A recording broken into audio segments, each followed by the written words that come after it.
Hello friends, welcome back to your own channel export import business. मैं हूँ यज्ञेश और आज हम जो हमारे प्रधानमंत्री मोदी साहब ने कल एक अनाउंसमेंट किया है जिसमें उन्होंने 20 लाख करोड़ जो कि हमारे जीडीपी का 10% है उसको अपनी आर्थिक व्यवस्था मजबूत बनाने के लिए लगाए गए हैं।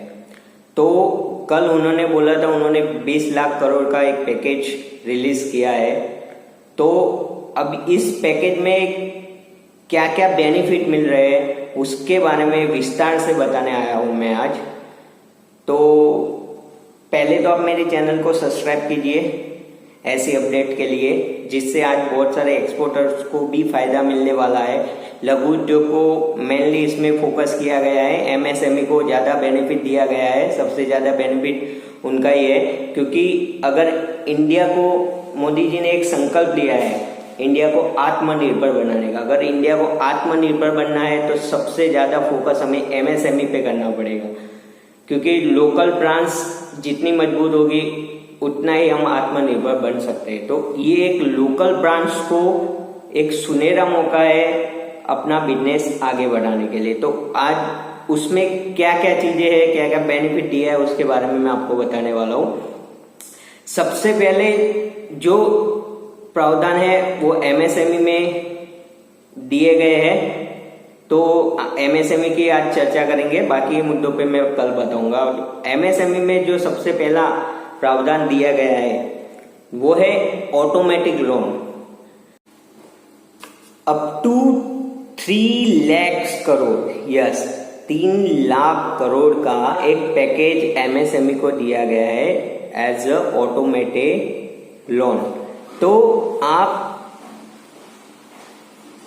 इस 3 लाख करोड़ की लोन ले सकते हो सरकार से विदाउट एनी गारंटी। आपको किसी भी गारंटी के बिना आपको बैंक लोन देगी on the basis of government guarantee. Government आपके भी आपसे गारंटी ले रही है और उसी के तहत आपको विदाउट गारंटी आपको लोन मिलेगी। तो आपके लिए एक लिक्विडिटी फ्लो बढ़ाने के लिए एक बहुत ही अच्छा निर्णय किया गया है हमारी मोदी सरकार के द्वारा, जो बहुत ही अवकार्य है, क्योंकि इससे आपकी लिक्विडिटी बढ़ेगी। आप लोन ले सकते हो विदाउट एनी गारंटी। पहले क्या होता है, आपको गारंटी देनी पड़ती थी तो वो होती नहीं थी लोगों के पास लोन लेने के लिए।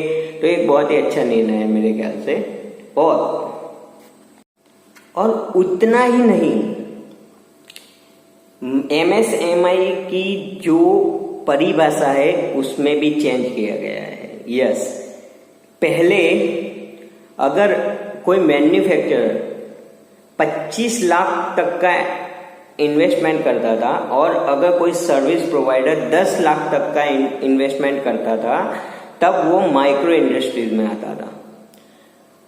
और दोनों को एक अलग अलग तबके में रखा था। और इस बार मोदी सरकार ने सर्विस और मैन्युफैक्चर दोनों को एक ही तबके में रखा है और दोनों के लिए एक ही प्रावधान दिया है।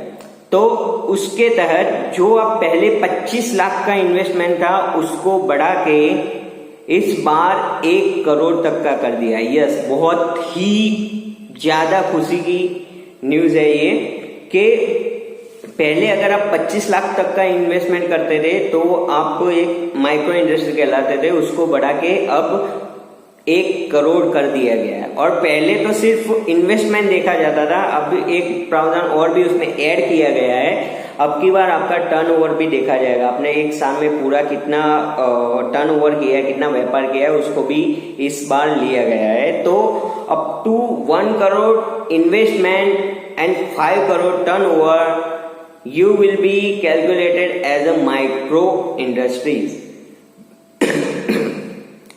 तो इससे फायदा कैसे मिलेगा? क्या होता है ना कि एक स्केल रखा है, उसमें आपको अलग अलग बेनिफिट मिलते हैं। माइक्रो को थोड़ा ज्यादा बेनिफिट होता है, स्मॉल वाले को मीडियम बेनिफिट होता है और मीडियम वाले को थोड़ा कम बेनिफिट होता है।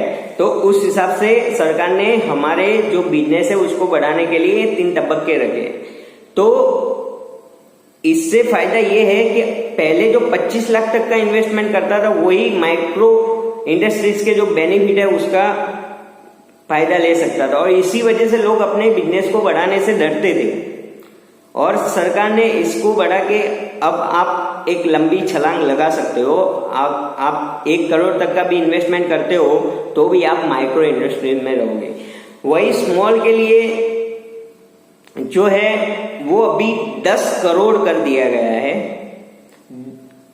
इन्वेस्टमेंट। अगर आप 10 करोड़ तक का इन्वेस्टमेंट करते हो तो you are calculated as a small industries, और टर्नओवर जो आपका है वो अप टू 50 करोड़ होगा।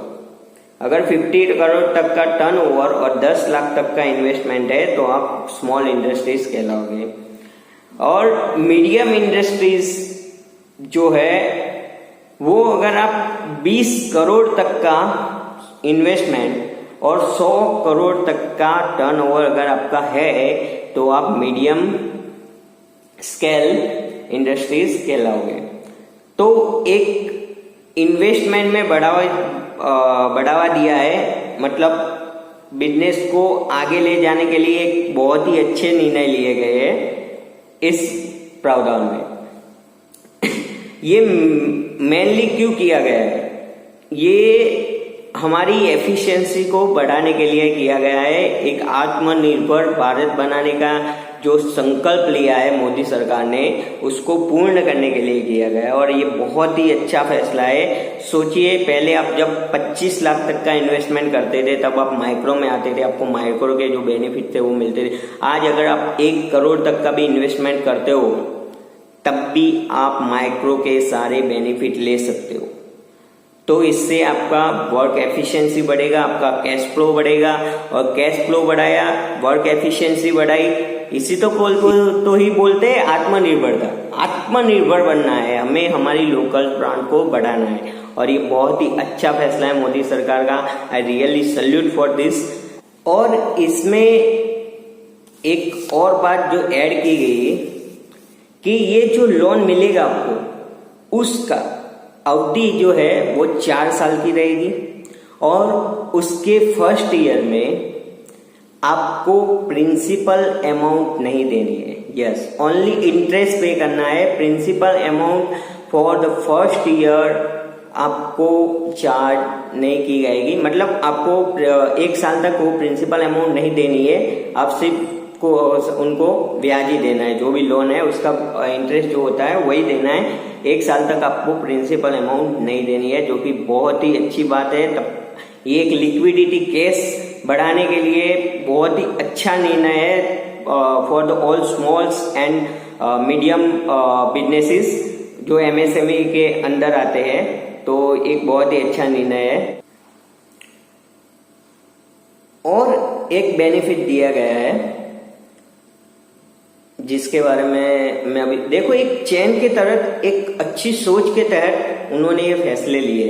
पहले उन्होंने लिक्विडिटी दी लोन के द्वारा विदाउट गारंटी। उसके बाद आपकी वर्क एफिशिएंसी बढ़ाने के लिए आपका इन्वेस्टमेंट बढ़ाया, आपको माइक्रो इंडस्ट्री के सारे जो बेनिफिट मिले, और आप अपने उद्योग को ज्यादा आगे ले जाओ, उसके लिए एक नियम बनाया। और एक तीसरा जो है आपको बिजनेस कैसे ज्यादा मिले। तो क्या होता था, एक कंपटीशन अनफेयरनेस थी for the MSME industries.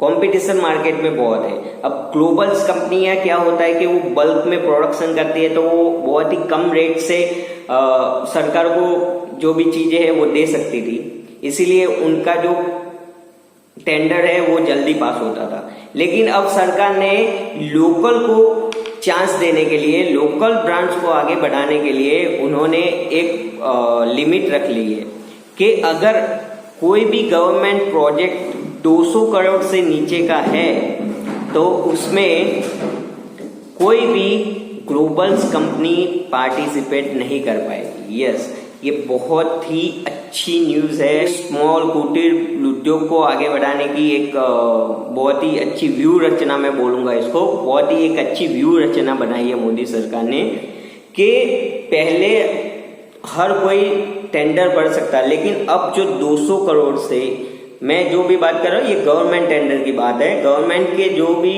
200 crore से नीचे के प्रोजेक्ट है उसमें सिर्फ और सिर्फ लोकल्स कंपनी ही हिस्सा लेगी, ग्लोबल कंपनी उसमें हिस्सा नहीं ले पाएगी। इससे आप अपना व्यापार और बढ़ा सकते हो, आप गवर्नमेंट के साथ भी अच्छा खासा बिजनेस कर सकते हो। तो ये बहुत ही अच्छा फैसला लिया गया है मोदी सरकार के द्वारा। स्टेप बाय स्टेप उन्होंने पूरे MSME को बढ़ाने का जो एक व्यू रचना बनाई है, अमेजिंग यार, एक बढ़िया लीडर ही ये काम कर सकता है। आज तक हमने कभी देखा नहीं, जैसे उन्होंने कोविड-19 से भी बहुत ही अच्छे से इंडिया को निकाला है, और जैसे ही अब उनको लगा कि अब कोविड-19 हो गया, उन्होंने उस टाइम पे अर्थव्यवस्था की उतनी चिंता नहीं की, क्योंकि हम सब जानते हैं कि आज कोविड-19 के वजह से पूरे वर्ल्ड की इकोनॉमी डाउन हो चुकी है, और यही इकोनॉमी को आगे बढ़ाने के लिए और इंडिया को आत्मनिर्भर बनाने के लिए ये फैसला लिया गया है मोदी सरकार के द्वारा। I really salute for this brave decision. वैसे ही वो बड़े डिसीजन लेने के लिए तो जाने ही जाते हैं, लेकिन ये बहुत ही अच्छा डिसीजन है। तो आज के वीडियो में मैंने आपको सिर्फ MSME को जो लाभ दिए हैं उसके बारे में मैंने आपको बताया। कल मैं आपको PF में क्या बेनिफिट दिए है उसके बारे में भी मैं आपको बताऊंगा।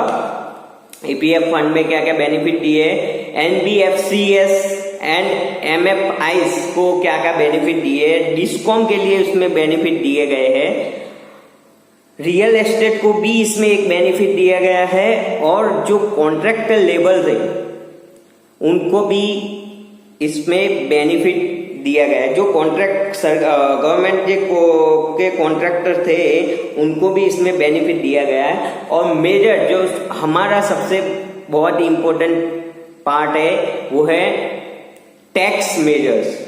तो 3 टैक्स मेजर्स इसमें दिए गए हैं जिससे आपको बेनिफिट होगा। तो ऑल ओवर सबका समावेश इस पैकेज में किया गया है, और ये इंडिया का अब तक का सबसे बड़ा पैकेज होगा। यकीन मानो पाकिस्तान वाले तो आज ये तक सोच रहे कि मोदी इतना बड़ा झूठा है, इतने रुपए तो कभी होते ही नहीं उतना बड़ा हमें आज पैकेज मिला है। तो हम बहुत ही खुश नसीब है कि हमारे पास एक अच्छा लीडर है जो इंडिया को विश्व गुरु बनाने का एक सपना लेके चला है, और हमें उसका साथ देना चाहिए। गाइस, यही एक बंदा है जो इंडिया को विश्व गुरु बना सकता है, और उसके जो स्ट्रॉन्ग जो इमोशंस है, इसके जो स्ट्रॉन्ग फीलिंग्स है, इस जो गढ़ है बोलते हुए ना, वो है उसमें इंडिया को विश्व गुरु बनाने का। अगर पूरा इंडिया इस बंदे का साथ देगा तो ये मैं डेफिनेटली बोल सकता हूँ कि अगले कुछ सालों में इंडिया एक विश्व गुरु बनने की क्षमता रखती है। और देखो, आप उनके आने के बाद इंडिया ने बहुत ही ग्रो किया है। जिस इंडिया को कोई किसी तबक्के में लेता ही नहीं था, किसी मीटिंग में नहीं बोला था, आज मोदी जी उनके खास प्रवक्ता रहते हैं। किसी भी वर्ल्ड की मीटिंग हो या किसी भी मीटिंग हो, एशिया की मीटिंग हो, जैसे अभी उन्होंने कोविड-19 को लेके एशिया की मीटिंग को खुद हैंडल किया था, तो ये बता दी, एक लीडरशिप क्वालिटी बता दी, और वो बंदे में बहुत ही अच्छी लीडरशिप क्वालिटी है। और ये आज पूरे भारतीयों का मन कहता है कि ये बंदा कुछ ना कुछ करके जाएगा। स्वार्थ सबका होता है भाई, स्वार्थ सबका होता है, स्वार्थ के बिना कोई बंदा या कोई भी, आज हम या तुम भी स्वार्थ के बिना काम नहीं करते। लेकिन ये कहा जाता है कि जो स्वार्थ किसी के भले के लिए हो, जिस स्वार्थ से किसी और को भी फायदा हो सकता है, तो वो स्वार्थ को स्वीकारना चाहिए। ऐसा तो है नहीं दूसरी लोगों की तरह जो अपने बेटे को प्रधानमंत्री बनाने के लिए, चाहे वो पागल हो चाहे वो कुछ भी हो, उसको प्रधानमंत्री बनाने के लिए कैसे भी डिसीजन लेते हो और किसी अच्छे कैंडिडेट को आगे नहीं आने देते, तो वो एक स्वार्थ है जो सेल्फिश है, मतलब वो खुद के लिए है।